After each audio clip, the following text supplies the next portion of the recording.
नमस्कार, मैं अपराजिता और आप देख रहे हैं GNTV न्यूज। चुनाव के बाद पीओके भी होगा जम्मू कश्मीर का हिस्सा, रामगढ़ में बोले सीएम योगी।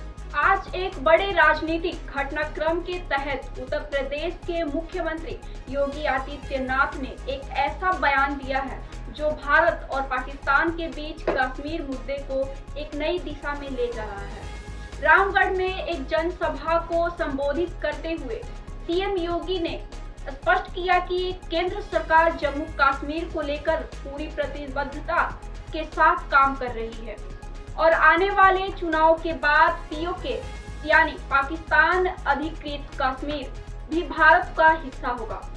योगी आदित्यनाथ ने कहा कि जम्मू कश्मीर से धारा 370 हटने के बाद अब वहां विकास के नए रास्ते खुल चुके हैं और केंद्र सरकार का ध्यान अब पीओके पर है। उनका यह बयान आने वाले समय में पीओके पर भारत की स्पष्ट नीति को दर्शाता है। उन्होंने कहा है कि प्रधानमंत्री नरेंद्र मोदी के नेतृत्व में सरकार ने धारा 370 को हटाने का साहसिक कदम उठाया और अब भारत की सीमाओं को सुरक्षित करने और पीओके का पुनः भारतीय क्षेत्र में मिलाने की दिशा में ठोस कदम उठाए जा रहे हैं। आइए आपको बताते हैं कि योगी आदित्यनाथ ने अपने भाषण में और क्या क्या कहा। उन्होंने कहा कि जब प्रधानमंत्री मोदी और गृह मंत्री अमित शाह की जोड़ी ने धारा 370 को हटाकर जम्मू कश्मीर के लोगों को मुख्य धारा से लाने का काम किया था, तो यह पहला बड़ा कदम था। इसके बाद अब केंद्र सरकार की नजर पीओके पर है। योगी आदित्यनाथ के इस बयान के बाद राजनीतिक गलियारों में हलचल मच गई है। सीएम योगी ने अपने भाषण में यह भी स्पष्ट किया कि पीओके हमेशा से भारत का हिस्सा रहा है, लेकिन दुर्भाग्य से यह पाकिस्तान के कब्जे में चला गया था। उन्होंने कहा कि अब समय आ गया है कि इसे वापस लिया जाए। उन्होंने लोगों को यह भी आश्वासन दिया कि जल्द ही केंद्र सरकार इस दिशा में कदम उठाएगी और पीओके को वापस भारत में शामिल किया जाएगा।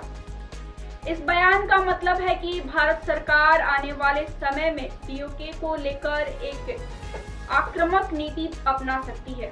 यह बयान ऐसे समय में आया है जब पाकिस्तान और भारत के बीच संबंध तनावपूर्ण है और पीओके का मुद्दा दोनों देशों के बीच सबसे विवादास्पद विषयों में से एक रहा है। इस बयान के बाद से न सिर्फ भारत बल्कि अंतर्राष्ट्रीय स्तर पर भी इस मुद्दे को लेकर चर्चा तेज हो गई है। अब सवाल यह उठता है कि पीओके को लेकर सरकार किस तरह की रणनीति अपनाएगी।